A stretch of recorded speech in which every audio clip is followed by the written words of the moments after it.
حضرت مولا کائنات جب بستر پہ لیٹتے تھے تو اتنا روتے تھے، اتنا روتے تھے کہ گھر والے کہتے حضور اتنا کیوں روتے ہیں آپ؟ تو حضرت علی فرماتے تھے میں یہ سوچ کے روتا ہوں کہ ہو سکتا ہے میری زندگی کی یہ آخری رات ہو۔ اے کون تجھے کیا ہو گیا؟ ہم تو دیکھتے ہیں بچے تو بچے، جوان تو جوان، بڈھے جن کے پاؤں قبر میں لٹک رہے ہیں، مرنے کنارے جا رہے ہیں، اذان پہ اذان ہو رہی ہے، بیٹھے ہیں چوراہوں پہ، سڑک کنارے بیٹھے ہیں، نالی پہ بیٹھے ہیں، گندی نالی پہ بیٹھے ہیں، ٹائم گزر گیا، وقت نکل گیا، بیٹھے ہیں۔ اس بڈھے سے پکڑ کے یہ پوچھو کہ اب تو کس فکر میں بیٹھا ہے؟ بچپن آ گیا اور چلا گیا، جوانی بھی گئی، اب کس امید میں ہے؟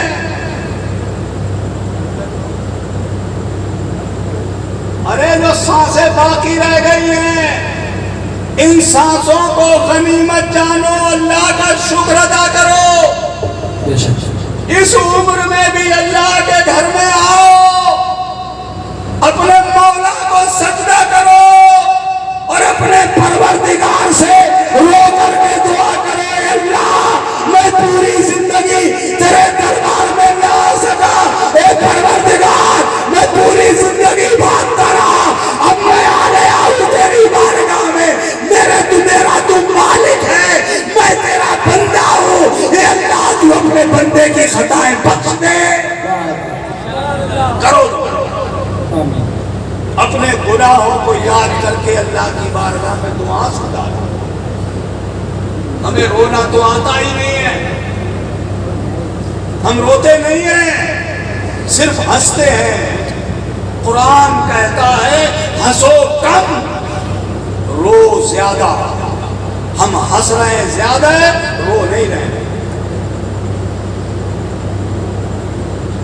کبھی یاد آتے ہیں ہمیں گناہ، کبھی ہمیں اپنی خطائیں یاد آتی ہیں، ہم نے کتنوں کا مال مارا ہے، کتنے غریبوں کا گلا مسوسا ہے ہم نے، کتنے گناہ کیے ہیں ہم نے، کتنی ناکردنی کی ہے ہم نے، کتنا اللہ کا فرمان ٹالا ہے ہم نے، یاد آتا ہے کبھی؟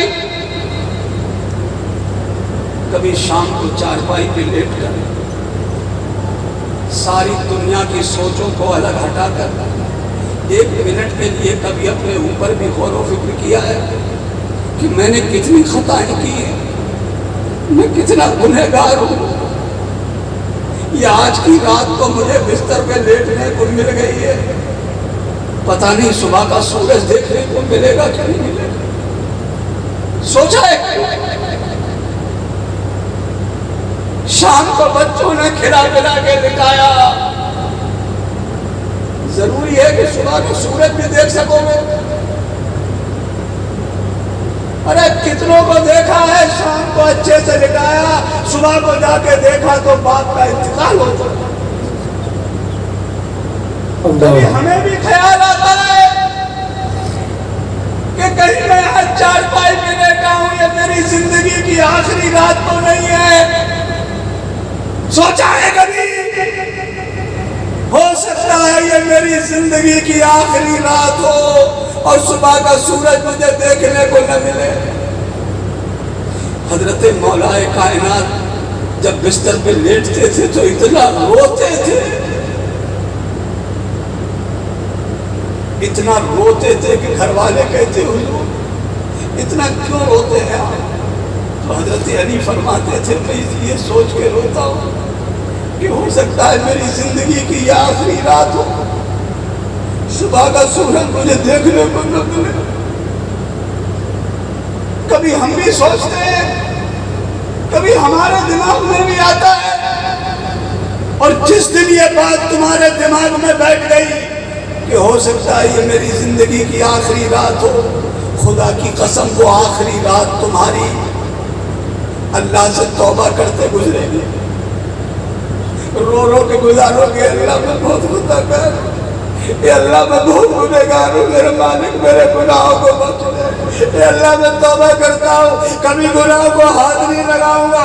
جس کے دماغ میں یہ بات بیٹھ جائے کہ یہ میری زندگی کی آخری رات ہے، وہ اپنے گناہوں سے رو رو کے اللہ سے توبہ کرے گا، اور جو گناہوں سے توبہ کرے گا تو میرے نبی کی آواز مدینے سے آئے گی، اے میرے غلام سن لے، بشارت ہے تیرے لیے، مشتاق ہے تیرے لیے، خوشخبری ہے تیرے لیے۔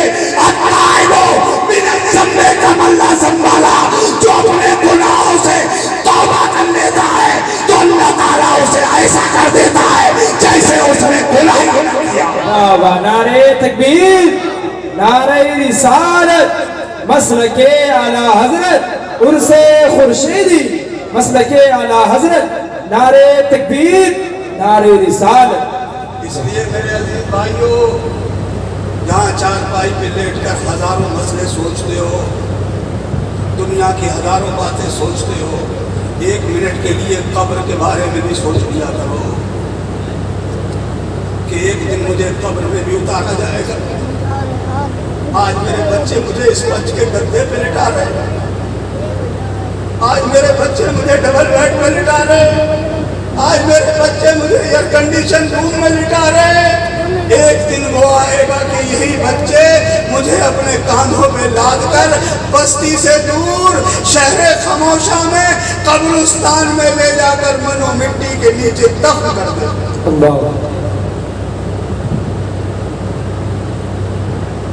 آج اگر طبیعت میں تھوڑا سا اونچ نیچ ہوتا ہے، پورا گھر بھاگا پھرتا ہے، یہ ڈاکٹر بلاؤ، وہ ڈاکٹر بلاؤ، یہ انجیکشن لاؤ، وہ دوائی لاؤ، یہ چیک اپ کراؤ، وہ چیک اپ کراؤ، دنیا بھر کی راحتیں دینے کی کوشش ہوتی ہے۔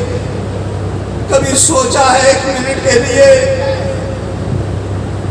اور گھر کا وہ روم، گھر کا وہ کمرہ جو 12x15 یا 12x12 یا 12x14 یا 14x16 اتنے بڑے بڑے روم،